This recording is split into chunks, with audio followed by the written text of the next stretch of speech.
Here's your opportunity to listen and learn from the most successful people driving growth and success in Palm Beach County and beyond.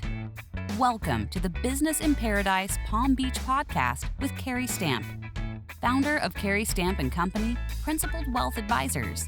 Cary and his guests share stories and insights from Palm Beach County's most successful executives, entrepreneurs, and community leaders. Learn how they made it to where they are today, what principles guide them, how they mentor others to achieve success, and more. Hi, this is Cary Stamp, and you're listening to the Business in Paradise podcast. This is the podcast where I get to interview significant business leaders in Palm Beach County. I've got a fantastic guest today. My guest is Mike Mitrione, who is the chair of the corporate practice at the West Palm Beach law firm Gunster. So, Mike, welcome to Business in Paradise. My pleasure, Cary. Thank you. You know, one of the great things about Mike is that he's had a front row seat to some of the major activities in Palm Beach County business over the last 4 decades. Mike, tell us a little bit. You started in New York, is that right? How'd you get to Florida? I did start in New York, born and raised and educated in New York, and worked with two Wall Street type law firms for 4 years. And my wife and I were ready to buy a house and start a family, and kind of she's a lawyer as well, and we kind of looked at each other and said, do we really want to spend the rest of our lives commuting into Midtown or downtown Manhattan? And for a corporate lawyer in New York, that means probably not seeing your kids except on the weekends, maybe. And so we really wanted a little bit more balanced life, and thought about, what alternatives do we have, which was huge for us because neither one of us ever really left New York except on vacation. Our entire family infrastructure was there. And I always say to this day, thankfully, I married who I married because I didn't know where Palm Beach was, but she had 2 first cousins who had moved here before us. And they were here, and we had visited them a couple of times when we were dating and when we first got married, and said, you know what, that Palm Beach lifestyle seems to be pretty good and growing, and let's see if we can find jobs. So that's how we ended up here in June of 1979. Wow. Did you make a lot of trips down here before you actually made the move? No, I took 10 days off from work and came down and interviewed with a bunch of firms during April of 79, and got a couple of offers, and from a firm in Fort Lauderdale, but we really wanted to be in Palm Beach. And by the end of the 10 days, I finally got an offer from Gunster, and I went back to New York and kind of looked at Barbara, and our bluff was called. We said, okay, now what do we do? Do we take it and go? And we did, which is totally out of character for us. Neither one of us are wild and crazy people, but it was the best thing we ever did. And most of us in the business community really know Gunster as one of the preeminent law firms now in Florida, and certainly in the Palm Beach County area. What was Gunster like when you first arrived in 1979? It was 26 lawyers. I was lawyer number 27. We had an office in Palm Beach, right on South County Road, and we had one person in a one-person office in Delray Beach. That was it. And the county at the time, to me, this is the most staggering number from a business perspective. The population in June of 79 of Palm Beach County was about 420,000 people. So we've quadrupled in the 41 years, about quadrupled in the 41 years since then. Wow. Was it, Mike? And I've always wondered this, and I've never asked anybody this question, but is there a Mr. Gunster? And was he there when you got there? There was a Mr. Gunster. I never met him because at the time he was up in years and was splitting his time between the Hamptons and Palm Beach. So I started in June, and unfortunately he passed away in the late fall of 79 before he came back to Palm Beach. So I never met him, but he definitely was apparently a character and a real leadership figure within our firm. So you were lawyer number 27. What's the head count today? What's it look like? Statewide now, we're in 13 offices, and we're just over 200 lawyers. Wow. All right. So, Mike, you moved down here. You're a young guy. You start out, are you working in the corporate and securities department of the firm? When I started, I did some corporate because there really wasn't there wasn't a big corporate community here at the time. FPL was still based in Miami at the time. So I ended up splitting my time a little bit between real estate and lending work for about 50% and 50% corporate, representing small companies. But I became really the first full-time corporate lawyer at Gunster. There were a couple of guys who were your stereotypical general practitioners who hired me. So I was the first full-time corporate lawyer, and after about a year or so, was pretty much spending all my time on corporate matters. And we know that a successful lawyer and a firm that makes partner is usually pretty good at bringing in business. So you have to be somewhat of a rainmaker. So back then, was there a client that you brought into the firm? Was your own client that you said, "Wow, this is my first big break. Things are going to get really good from here"? Yeah, I would say I did not bring in Lloyd Ecclestone and PJ National. The partner who hired me brought them in. And so I worked.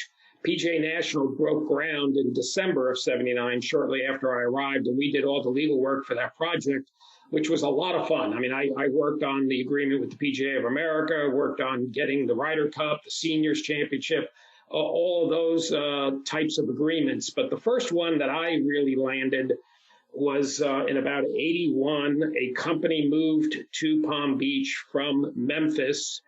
It was called Cook International, and most people wouldn't have known it, but it was a public company. But the owner decided to relocate to Palm Beach, a guy by the name of Ned Cook, who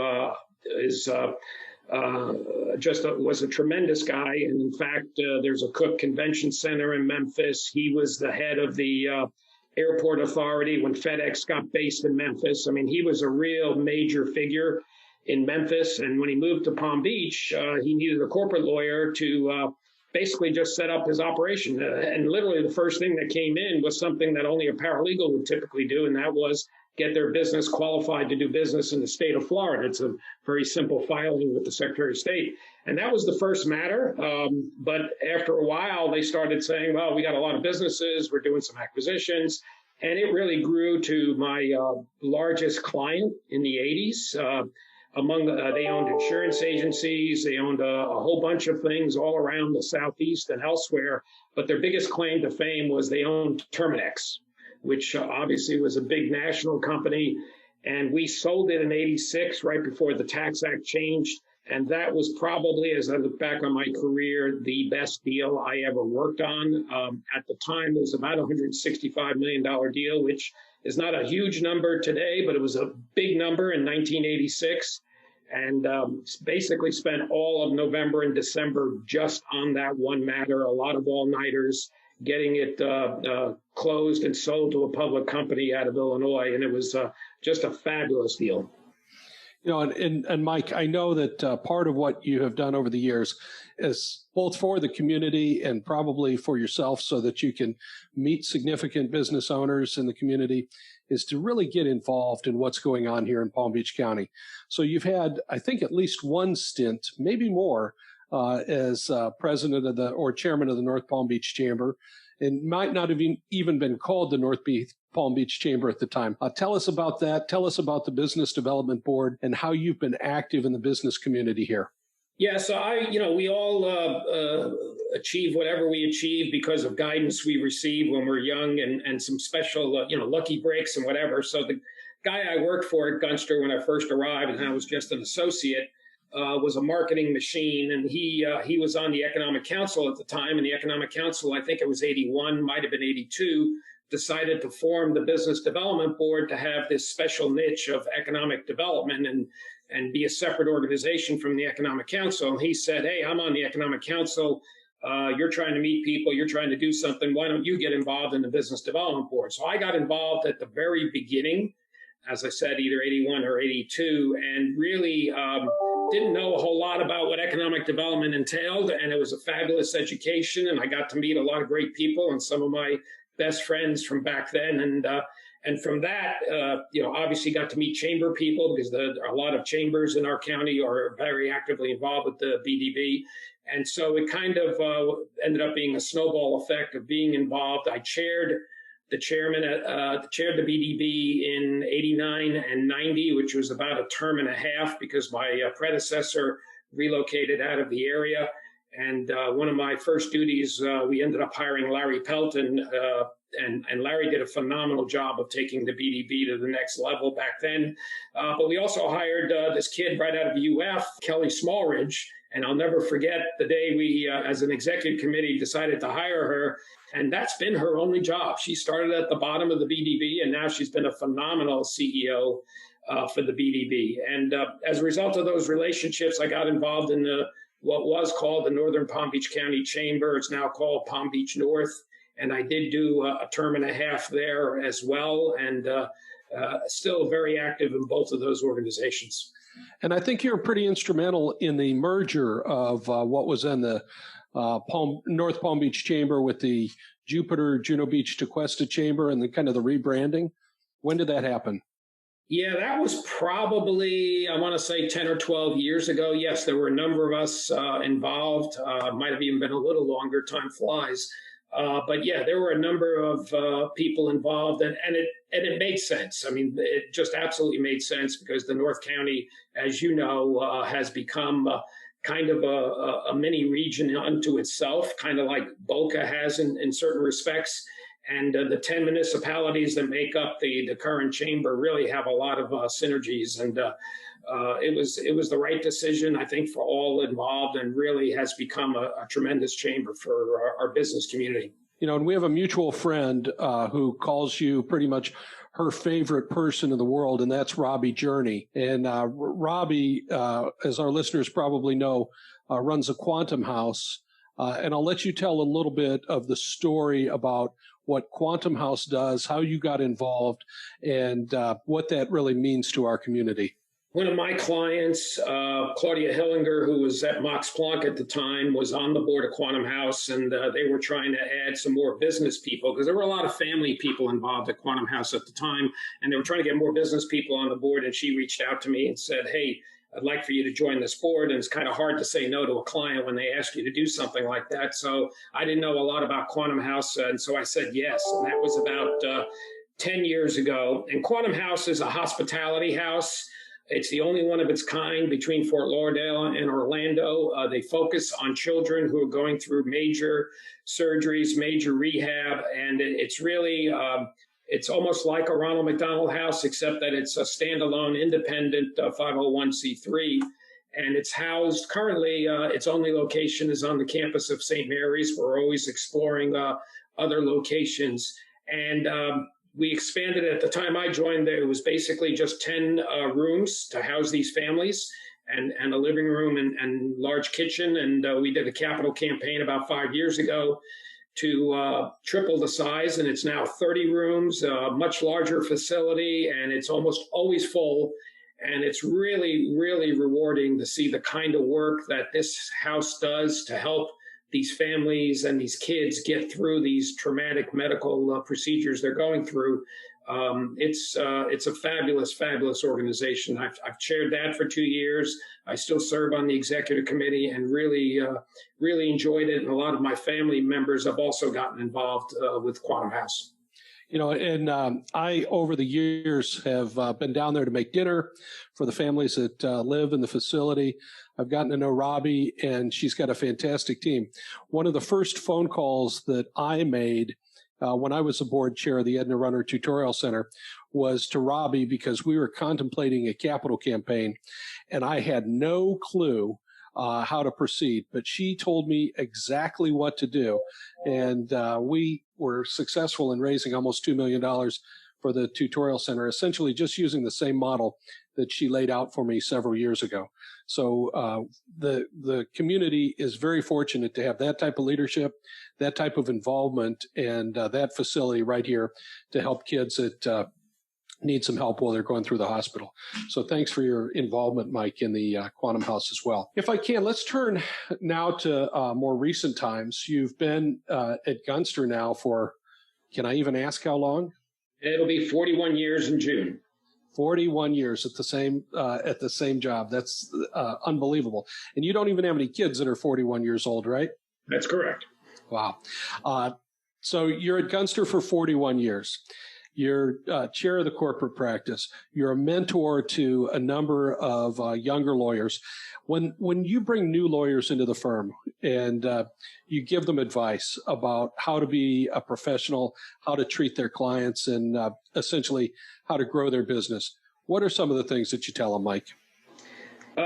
Obviously, it's all about, in our profession, like in many professions, it's all about quality and being the best you can be. And somebody once told my kids when they were very little, be a sponge. And that's what I tell these 25, 26-year-olds that come out of law school. Be a sponge. Try to learn as much as you can learn in the early years. There's a lot of reading that you have to do as a lawyer to stay current on new laws, creative solutions, et cetera. Things are always changing. And that's one of the great things about our profession is you can learn something new every day for sure. And so that's what I tell them, is to work as hard as you can in the early years because it'll pay off, and to build relationships. I was lucky, as I said, to have mentors who kind of pushed me out into the community and suggested, since I didn't grow up in this area, I needed to learn and meet a lot of new people. That was some of the best advice I ever received.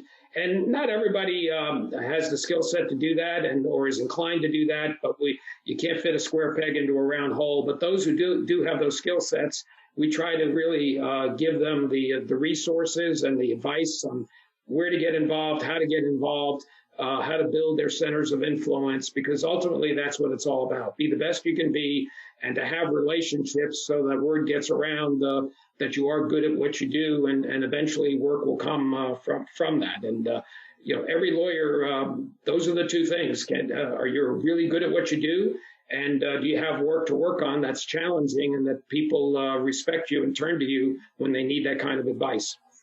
And Mike, you brought up something earlier. I have a lot of friends that are either Chicago lawyers at big firms or New York lawyers at really big firms.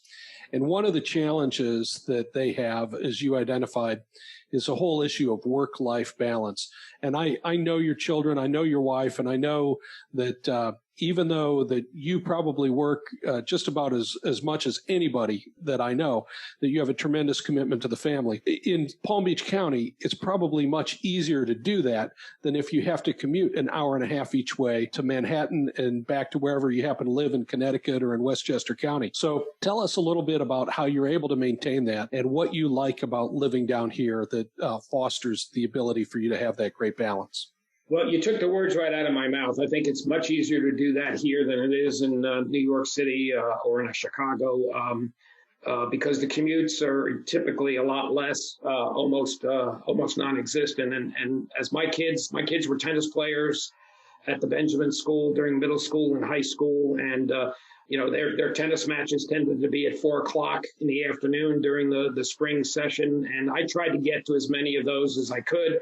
And so, that was relatively easy because I could jump on the car in downtown West Palm and be at their match in 20 minutes. And then, we'd go home, we'd have dinner, and then, get back on the computer or get back to reading documents. And so there were a lot of late nights, but that's the trade-off you need to make, I think, because, there are a lot of things in the family's evolution that are not going to ever get repeated. And so you hate to miss those key family moments, whether it's a recital, whether it's a tennis match, whatever it may be in your kid's life, you don't want to miss those. So we tried to strike a balance. And so there were a lot of late nights just catching up on work as a result of taking a couple of hours off in the afternoon to go see a tennis match or go see a band recital. But I think overall it was worthwhile. So do you have some family traditions? Maybe around holidays or around get-togethers or around summers in the Mitrione Campiani family that you say these are things that we really, truly treasure as a family? Yeah, we have, we're fortunate to have a lot of our immediate family here. Barbara's brother relocated here the year after we did, so all of her immediate family and half of her first cousins have migrated here from New York. My brother and sister have places here now, but they're not Florida residents quite yet, but are on their way to doing so. And so we do have a lot of relatives, and we have a routine of where we go on Christmas or Thanksgiving or Easter and those kinds of things. And we've been doing it for 30-something years Frank, my brother-in-law's family, his kids are about the same age as our kids, so they've grown up together. So they're very, very close, and that's kind of the way. That's kind of the culture that you have in an Italian family. Barbara's half Italian, half Irish, but I'm 100% Italian, and having a close-knit family and having that is really key to our culture, and it's really, I think, been good for all of us. Do you have a favorite go-to vacation place for the family? Well, we've been to Italy a bunch of times because I have 10 first cousins in Italy. My mother was one of 6 and the only one of her family that relocated to the U.S. many, many, many years ago. So I had a lot of aunts and uncles. Unfortunately, they've all passed, but I'm very close to my 10 first cousins, and now all of their kids are close to my kids. So we've been to Italy many times and been to my parents' hometown. They were both immigrants from the same tiny, poor town in southern Italy. So I'm first generation, and it's critical to my, it's key to my upbringing and my culture.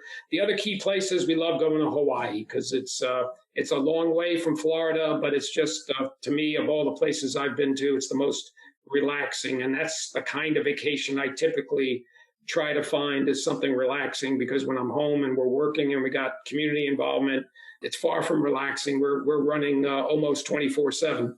You know, the irony, Mike, is that I just asked Sharon last night. I said, honey, we haven't been to Hawaii in years. We got married in Kauai, and when we lived in Chicago, we used to go to Maui all the time. One of the reasons why we moved to South Florida was because it was the closest thing we could find to the atmosphere of living in Hawaii that was only a 2.5 or 3 hour plane flight from Chicago. And we wanted to move to an absolutely beautiful climate. And so that's how we ended up here, was going to Hawaii every year and saying, hey, I cannot commute to Chicago, which I did for several years, from Hawaii, but I can certainly do it from Palm Beach County.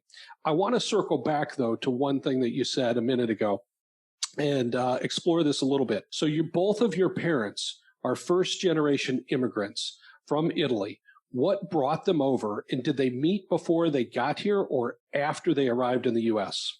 They grew up in a small town that probably at the time had 6,000 or 8,000 in population. They literally lived a block apart. So they knew each other their entire lives. It's a tiny, tiny town, very rural, in the middle of nowhere, halfway between Naples and Bari. So they knew each other. My father's father had come to this country in 1923, literally arrived in New York City. Now that we have the internet and you can go on the Ellis Island website, I found out, my father never knew this. He knew that his father had come when he was young so that he could earn some money and send it back to my grandmother to support the 2 kids they had. But what he didn't know was that my grandfather actually arrived in New York City on October 31st, 5 days before my father was born in the small town in Italy. So he was not there when his firstborn was born. My father didn't know that until I saw it on Ellis Island. And that just really gives you a glimpse into what that generation was going through, particularly the immigrants who were coming to this country to earn, looking for a better life for their families and to earn some money and send it back. I can't imagine doing that myself, but my grandfather did that. And then fast forward about 22 years later, after the war, I think in 46, my father came to New York and joined his father and lived here in New York for 2 years, lived in New York for 2 years, was a tailor. And then he went back in 48 to marry my mother and brought her to New York. And that's how they got established in New York City. And they had some others from that small town who had come over into New York, and they settled into what's a little Italy section of the North Bronx near Fordham Road. And that's where I was born, and that's where our family, our U.S. family started.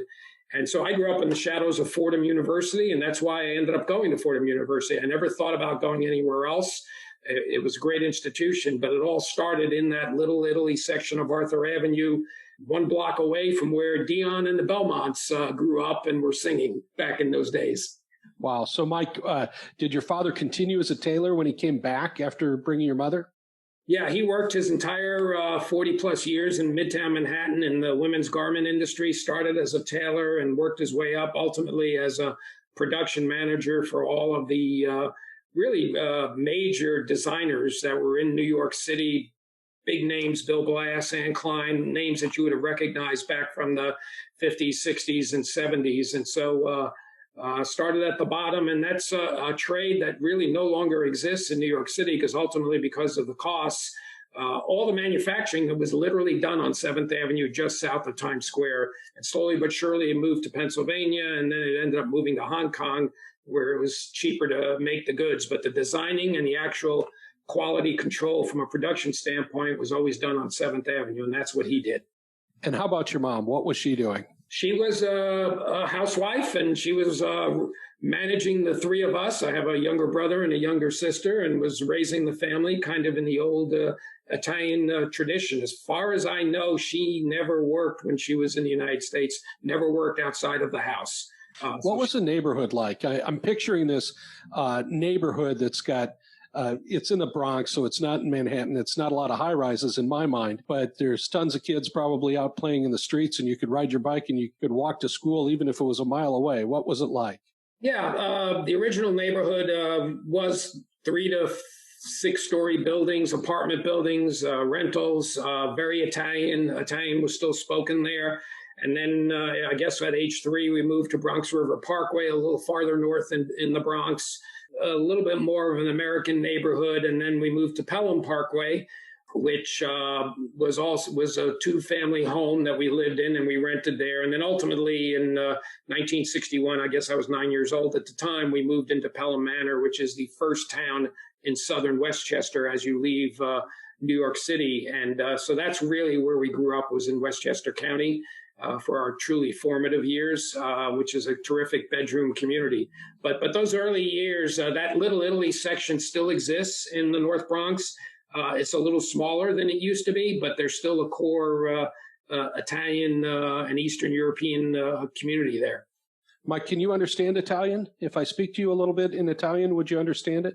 Yeah, that was probably my first language because my parents spoke Italian all the time at home. It was their language. So I probably knew Italian before I knew English growing up. I don't remember those early years, but I am relatively fluent in Italian. I never studied it. I just learned it by osmosis at home. And a lot of my relatives in New York still speak Italian pretty regularly. So it was great for the three of us growing up to really learn the language and have that culture.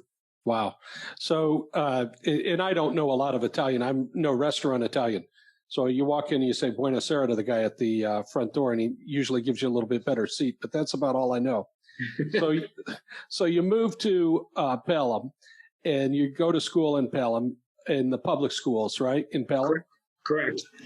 Were you an athlete? No, far from it. I was enjoyed playing softball and stickball and that kind of stuff on the sand lots, but no, I didn't. I never did play for an organized team at our high school. And as a kid, did you want to be a lawyer? Is that what you pictured for yourself? No, math was always my best subject. I'm proud to say that in high school, I graduated as the #1 math student in the class of 220. I was always really good with numbers. And then I go to, so I decide I'm going to be a math major. That's what I'm best at, right? So I go to college, and my first semester I take calculus, and I didn't understand half of it. I mean, it was not number crunching. It was totally theoretical, totally different.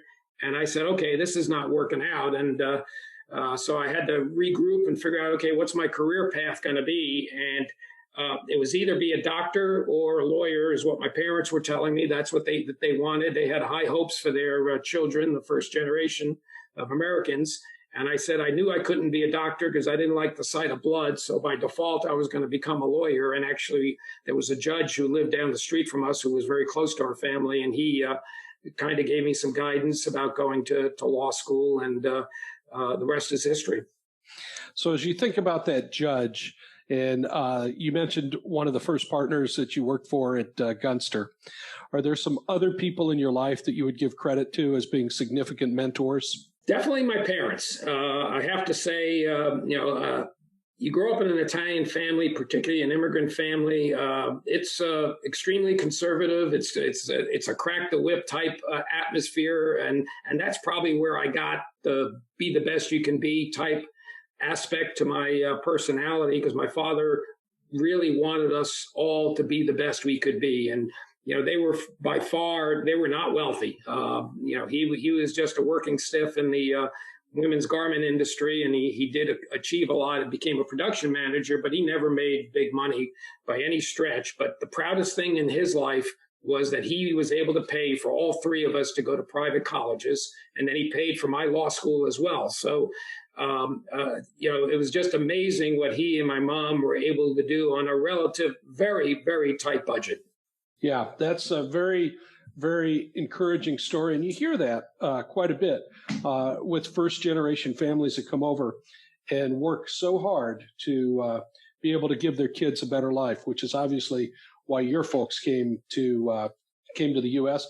and why you and Barbara came to South Florida to be able to have a better life with you and your kids.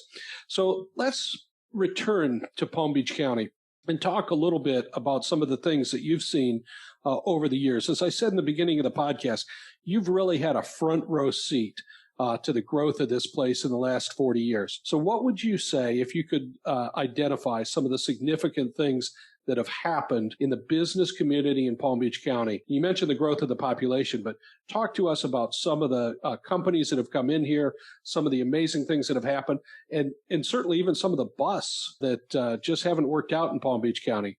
Share some of the stories that you have, Mike. Yeah, as you look back, the community has changed so much. I think very much for the better. But obviously, a lot of people who were here before that probably don't like the traffic and some of the other things that happen as a result of growth.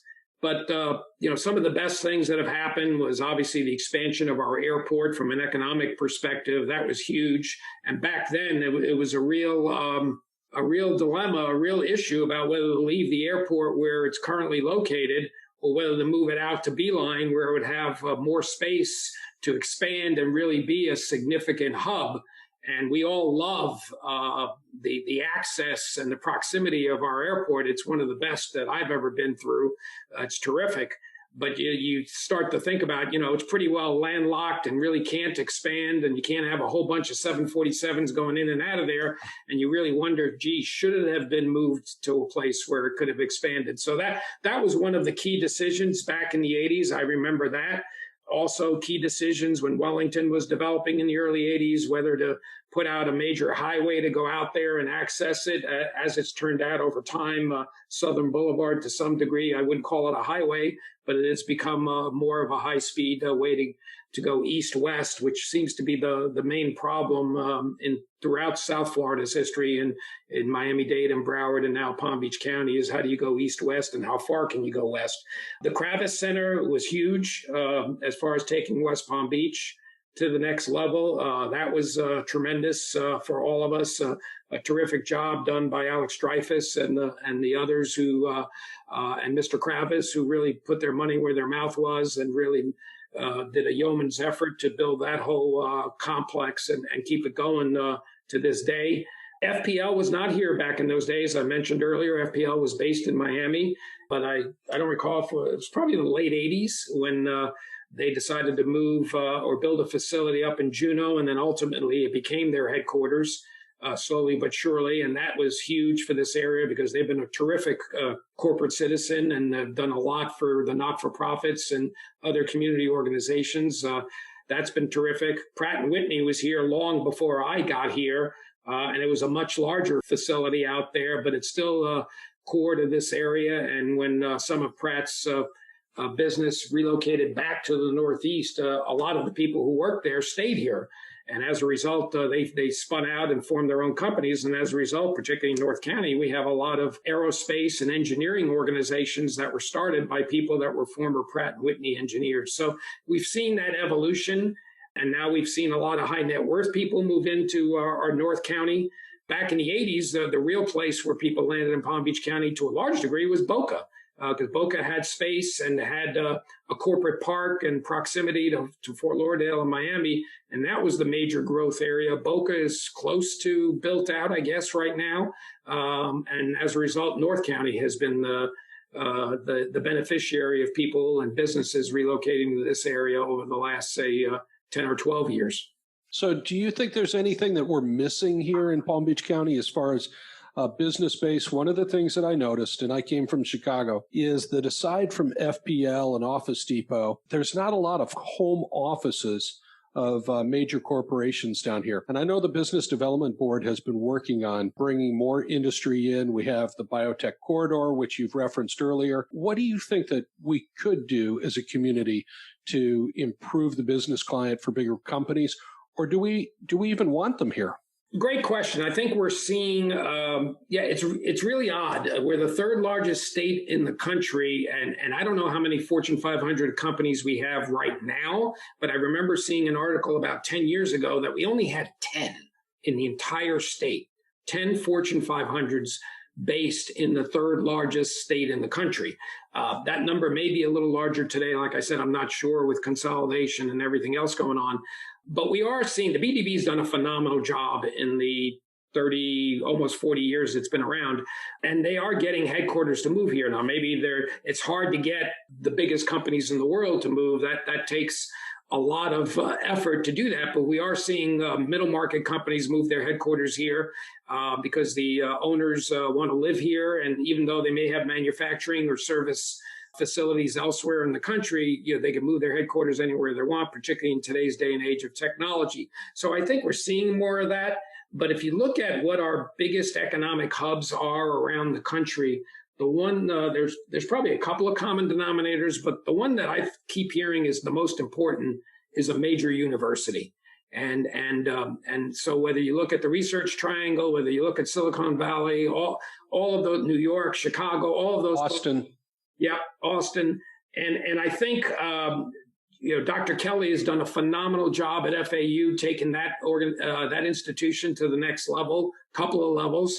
And I think it's really important for all of us to really recognize what FAU brings to the table for us, what Palm Beach State does for us, Palm Beach Atlantic, et cetera. We really need to support our educational institutions in this community.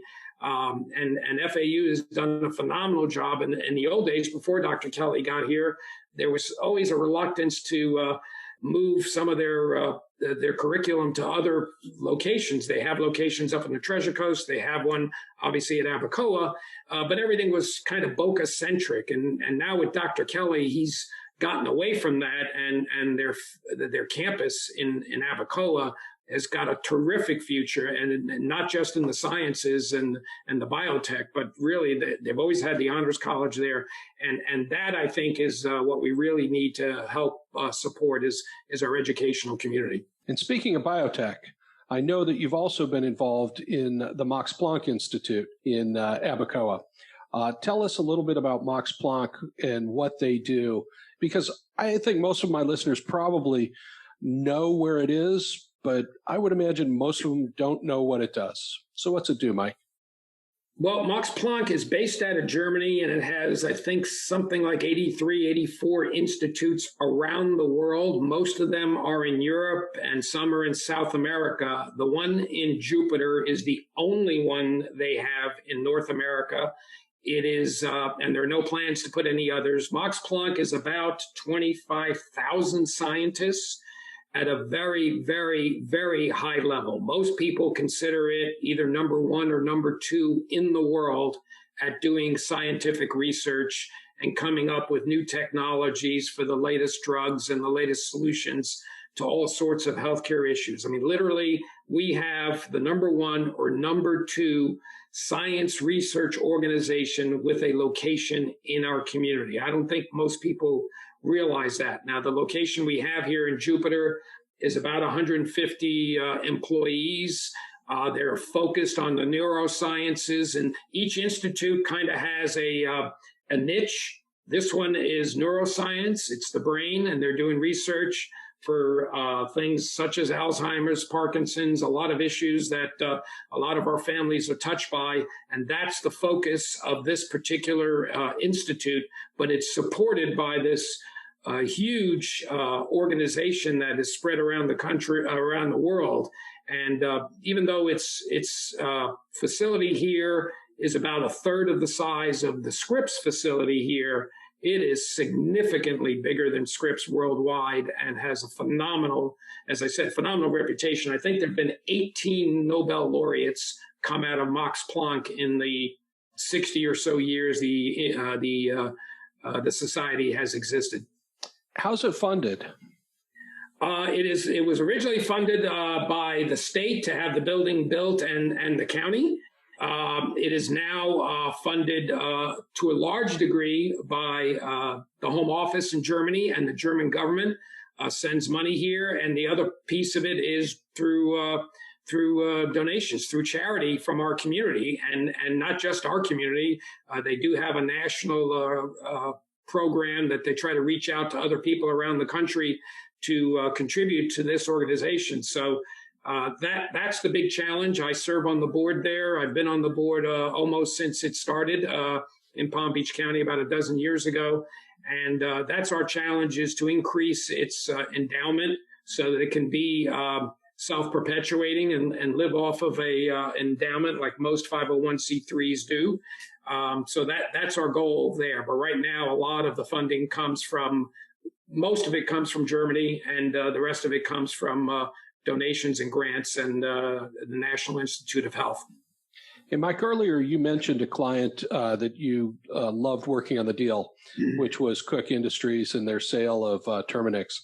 Are there some other deals that you said, geez, this occupied my time for months or years on end and was just an amazing deal that I got to work on, or a company that you've taken public?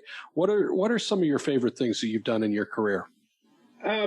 It's really, representing more the family-owned businesses. I've really enjoyed that, and a lot of them have become huge.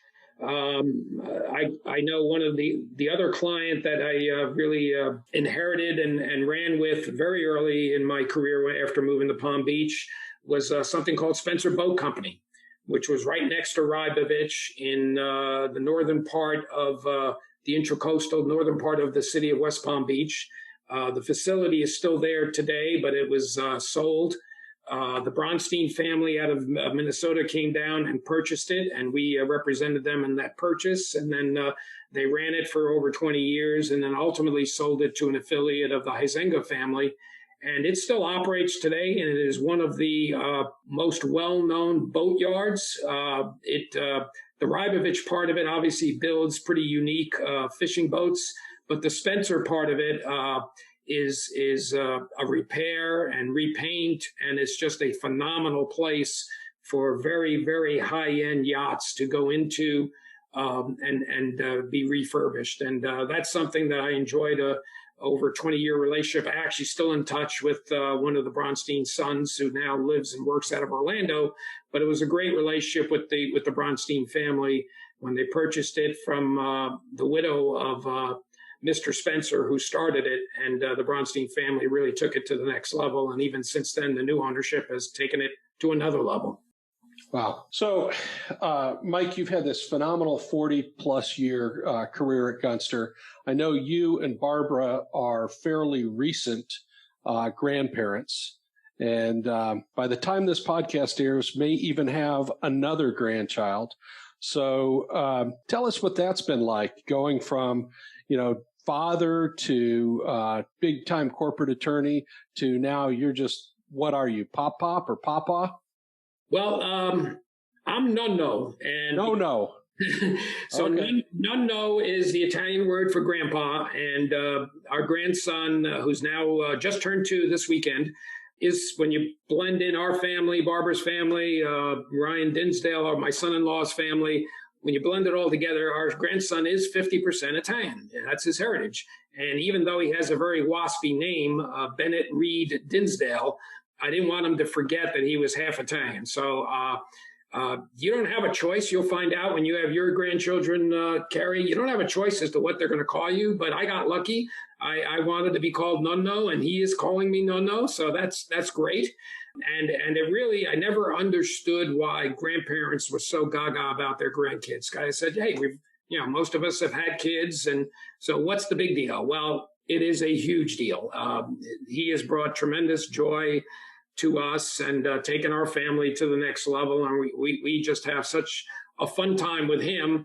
But for those of us who are type A's and we're grandparents, it's kind of hard to kind of impose your will. You kind of have to back off a little bit because it's really the parents who need to kind of set the tone of discipline and what he should and shouldn't be doing and whatever. But for, like I said, for somebody like me, it's kind of hard to back off. But we have a lot of fun. He likes swinging a golf club, believe it or not, at age 2. So he and I have that in common, and he'll probably be better than me in no time. That's not too difficult to do, but it's been phenomenal. Thanks for bringing that up. Yeah, and I understand he just had a birthday, and they had the entire fire department drive by his house to wave at him to say happy birthday. I'm not sure how that got pulled off, but congratulations to your daughter Stephanie and Ryan on that maneuver. So you've got 2 great daughters. Tell us where they are, what they're doing now. Because Stephanie, as I know, is the incoming chair of the Palm Beach North Chamber of Commerce, and she's also a absolute dynamo. So tell us about both of the girls, because Stephanie's really the one that I know. Yeah, Stephanie, our younger daughter, is very well known, probably better known than I am, frankly, at this point, because I can't tell you how many times I get the pleasure of going to a cocktail party or, business gathering of some kind. And if I'm wearing a name tag, never fails. Somebody comes up to me and says, Mitrione, are you Stephanie's dad? So that's her job at FPL, is to be out in the community. She works in external affairs with Pam Rausch and Don Keselowski, and reports to that team. And her job is to be out in the community. And so she was a marketing major at Boston College and came back to the community after college, and really has started, actually, her first job was at the Chamber, at the Palm Beach North Chamber, and had a terrific mentor in Casey Steinbacher there. And then she did a 1-year tour of duty at Channel 25. So she's been putting her marketing degree to work, and has been at FPL now over 10 years. And she is definitely committed to the community. I've had nothing to do with her getting on the chamber board. I'm not on the chamber board anymore, but I'm really pleased that she is going to be the incoming chair here July 1 and follow in my footsteps. And she'll probably do even a better job than I did at it.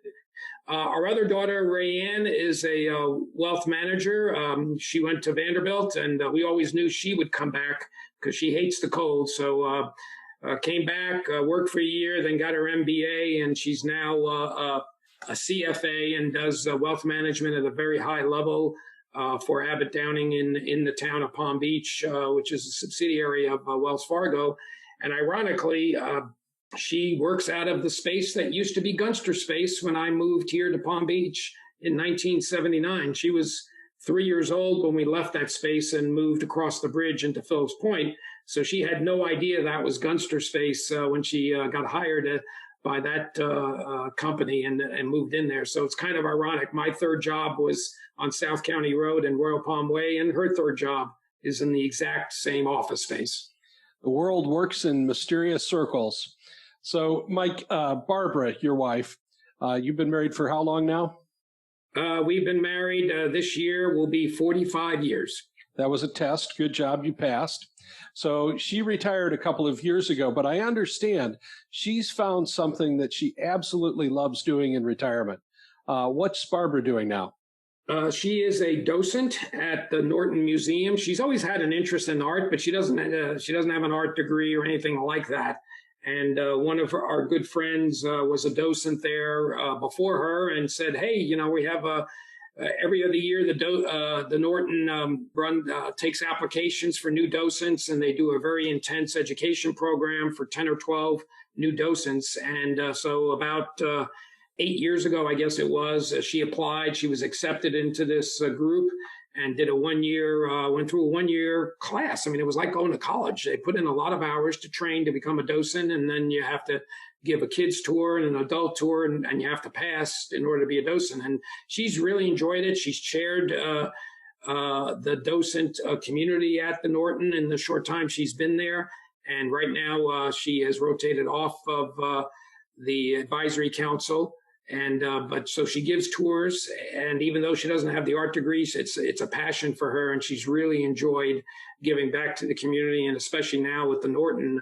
I don't know if you've been there since they've been renovated, but it is a phenomenal asset to this community. They did a phenomenal job with that renovation. And what's Bennett call her?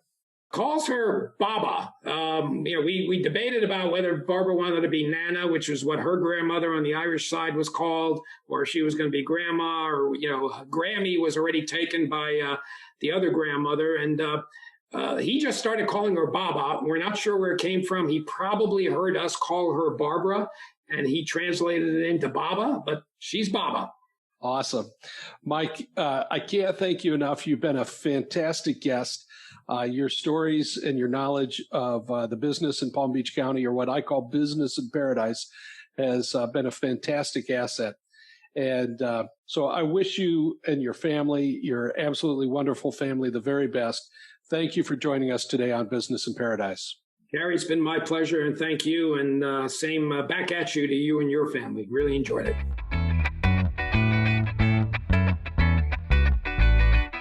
Thank you for listening to the Business in Paradise Palm Beach podcast with Cary Stamp, founder of Cary Stamp & Company, Principal Wealth Advisors.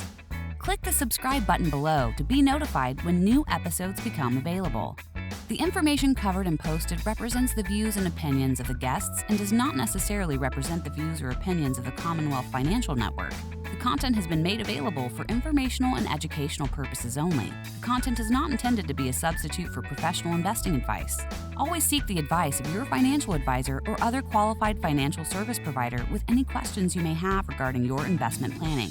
Cary Stamp & Company is located at 110 Bridge Road, Tequesta, Florida, 33469. Securities and advisory services offered through Commonwealth Financial Network member FINRA SIPC, a registered investment advisor.